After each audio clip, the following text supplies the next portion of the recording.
Assalamualaikum warahmatullahi wabarakatuh. Pada video kali ini, kita akan membahas tentang tes wawasan kebangsaan. Jadi, di video kali ini terdiri atas 5 soal. Masing-masing soal akan kita bahas secara rinci. Langsung aja ke soal yang pertama. Kita masuk di soal yang pertama. Pemerintahan daerah dalam menjalankan pemerintahannya juga tetap harus berdasarkan hukum yang berlaku.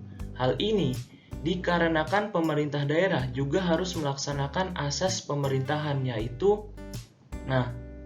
kata kuncinya yaitu berdasarkan hukum yang berlaku.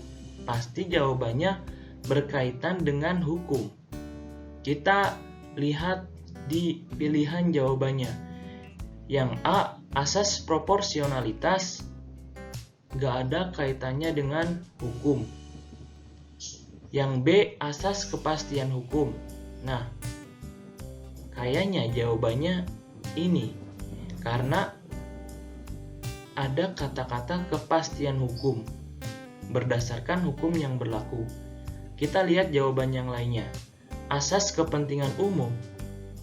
Bukan, tidak ada kaitannya dengan kepentingan umum. Asas profesionalitas, bukan juga. Asas akuntabilitas, bukan juga. Jadi jawabannya adalah B, asas kepastian hukum. Dalam pembahasannya, pengertian dari asas kepastian hukum yaitu penyelenggaraan negara yang mengutamakan ketentuan perundang-undangan dalam pelaksanaannya atau berdasarkan hukum yang berlaku. Oke, kita masuk di soal yang kedua. Asas keterbukaan dalam pelaksanaan pemerintah daerah berarti kata kuncinya adalah keterbukaan atau bersifat keterbukaan, terbuka terhadap instansi lain atau orang lain atau kepada publik. Yang A, penyelenggaraan pemerintah yang sama rata. Gak masuk. B, penyelenggaraan pemerintah yang efektif tanpa menghabiskan banyak waktu dan tenaga. Gak ada sifat keterbukaannya. Coret. Penyelenggaraan pemerintah sesuai dengan kepentingan umum yang ada. Ini termasuk asas kepentingan umum. Yang D, penyelenggaraan pemerintahan harus tertib administrasi negara. Enggak. Nah, jadi jawabannya adalah E.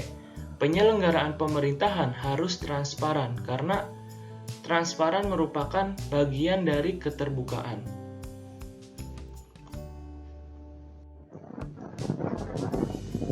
Kita masuk di soal yang ketiga. Kemajemukan masyarakat Indonesia secara sosiohistoris atau secara sejarah berdasarkan sejarah terdiri atas berbagai suku bangsa yang dilatar belakangi oleh jadi jawabannya ini lebih cenderung ke penyebab kenapa bangsa Indonesia terdiri dari berbagai suku bangsa. Coba kita lihat pilihan jawabannya. Yang A, kontak sosial dan jumlah penduduk. B, keterbukaan budaya luar dan migrasi penduduk. C, isolasi geografis dan kepulauan. D, keragaman budaya dan potensi alam. E, perdagangan dan kekayaan alam. Kira-kira jawabannya apa, teman-teman? Bisa tulis ya di kolom komentar jawabannya.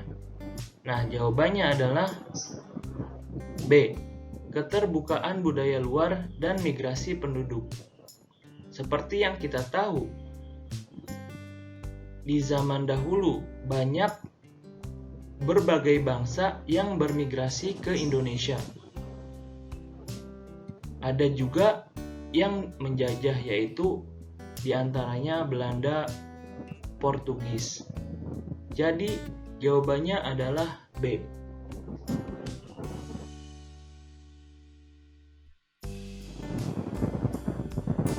Setelah kita belajar 3 soal, kira-kira soalnya gampang apa enggak bagi teman-teman? Bagi saya juga sih. Nah, di sini udah ada soal nomor 4. Berikut ini yang bukan merupakan wujud cinta pada tanah air dan bangsa adalah kata kuncinya jelas, cinta pada tanah air. Nah, tapi ada kata-kata yang bukan. Berarti jawabannya sikap yang tidak ingin bangsanya maju atau sikap yang tidak bersifat kenasionalismean. Coba kita lihat jawabannya ya, pilihan jawabannya. Yang A, menggunakan bahasa Indonesia yang baik dan benar. Pasti kita membutuhkan ini untuk berinteraksi dengan teman-teman di berbagai suku daerah, karena antar daerah di Indonesia bahasanya berbeda-beda. Mengurangi impor produksi agar devisa negara stabil. Baik. Karena kita tidak bisa kebergantungan dengan impor semuanya. Harus stabil antara impor dan ekspor. Yang C, menggunakan produksi dalam negeri karena kualitasnya lebih baik.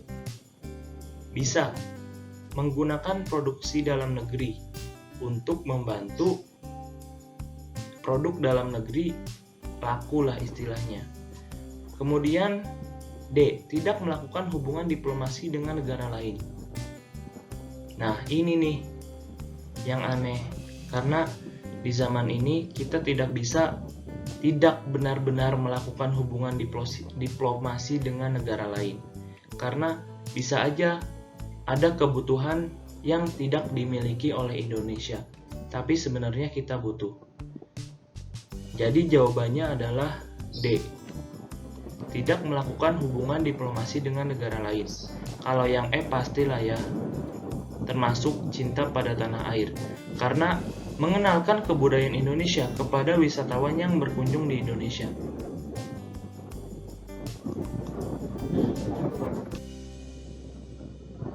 Kita masuk di soal yang terakhir, yaitu nomor 5. Sedikit aja ya pembahasannya, karena step by step atau sedikit-sedikit lah, yang penting menambah wawasan kita untuk mengerjakan soal TWK. Pandangan geopolitik Indonesia dalam lingkup tanah air Indonesia sebagai satu kesatuan yang meliputi seluruh wilayah dan segenap kekuatan negara merupakan pengertian fungsi wawasan Nusantara dalam bidang A. Politik, B. Ekonomi, C. Sosial budaya, D. Pertahanan keamanan, E. Kewilayahan. Jadi jawabannya adalah D. Pertahanan keamanan. Dalam pembahasannya, wawasan Nusantara sebagai wawasan negara dan keamanan negara merupakan pandangan geopolitik Indonesia dalam lingkup tanah air Indonesia.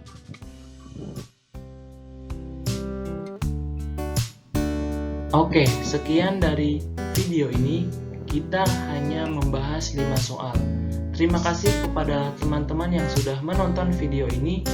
Jangan lupa share video ini ke teman-teman sekitar yang akan mendaftar CPNS, karena tujuannya adalah untuk menyebarluaskan kebermanfaatan dari channel ini seluas-luasnya. Terima kasih. Thank you.